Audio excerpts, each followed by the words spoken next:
Hi there, my name is Albert Coronado, and I'm a reporter for the Quidditch Post.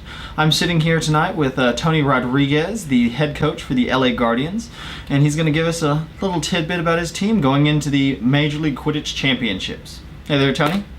Hey, how you doing? Oh, doing pretty good. How about you? Can't complain, man. Well, glad to hear it. So with the championships coming up, what do you think it's going to take for the Guardians to take it all? A lot of hard work and honestly, and some luck on our side. I think luck has a big deal in any team winning championships in any sports.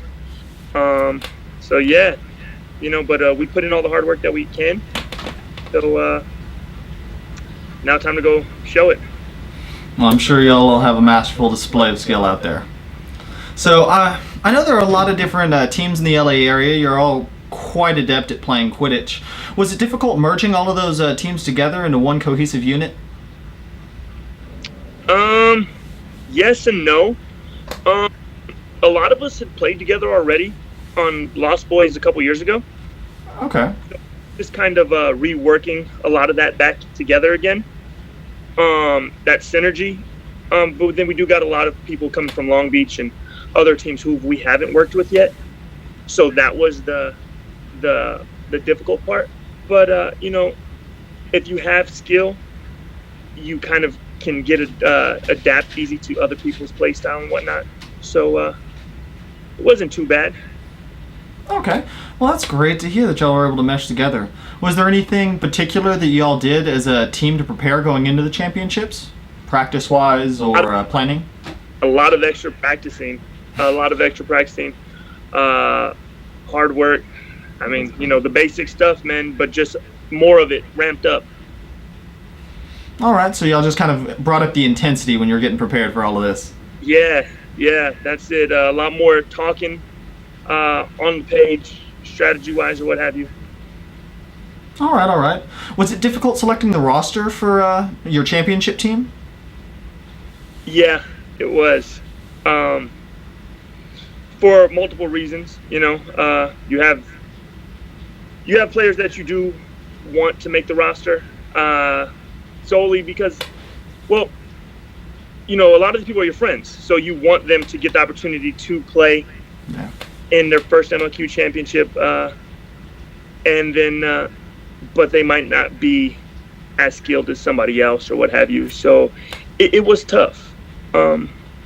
Yeah, I'm a big softie actually off the field. On the field, I'm sure people think I'm, but off the field, it's kind of tough. But luckily, I have a great co-coach in Steve DiCarlo to help with a lot of that kind of stuff. Well, that's fantastic to hear. Now, I've noticed that y'all haven't had any home games this season. Was traveling having a bit of effect on y'all's gameplay? Well, not having home games sucked. Well, that I can imagine. No, I mean, Utah, that they shocked us in the first game. They played a different way than we thought they would, but we were able to get the last two. Going to San Francisco, we did what we were expected to do, and so it didn't have any play in our game strategy at all. It was just kind of not getting to play in front of a lot of our families. But hey, that's why the cookie crumbles sometimes, right? It's true, that's true. And maybe next season y'all get a few home games and the chance to display for all your family and friends. Hopefully. All right. Is there any team in particular that you're looking forward to as a team playing? Of course, Boston and Austin. Okay, Boston, Austin. But I mean, those are probably like everyone's too. Those are the top teams. So you want to see how you measure up against them. I would be interested in playing against Stampede as well, though. Okay. They're looking pretty all right. Yeah, they've got quite an impressive squad. So I guess those are the three. All right. Do you feel that there are any players on your team that are just undercredited, whether in the media or in just the playing style?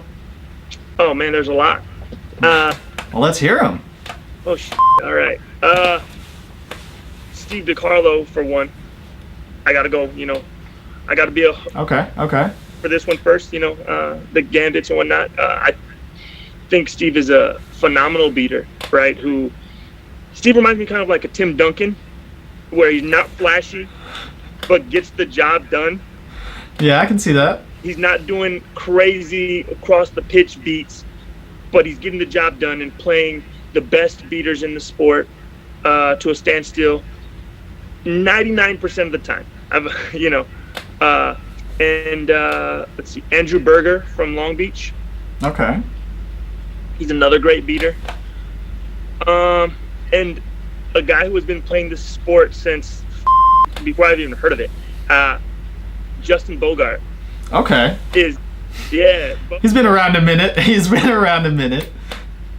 Yeah, he's a monster, dude. He throws his little body in front of everybody, and he's willing to have some heart. The tenacity this guy on the field. If more people played with heart the way he does, you know, the sport would evolve a lot faster. So those are a few. I don't want to pick everybody. You know, I gotta hold a couple in a reserve. A couple secret weapons in there. Yeah. All right, man. Well, I don't have any other questions. Is there anything else you'd like to say to the world leading up to the championships? Look out, baby. Wings up. All right, Mr. Rodriguez. Well, we look forward to seeing your team playing in the MLQ championships, and it was a pleasure. Likewise, man. Have a good day. All right, you too. Peace.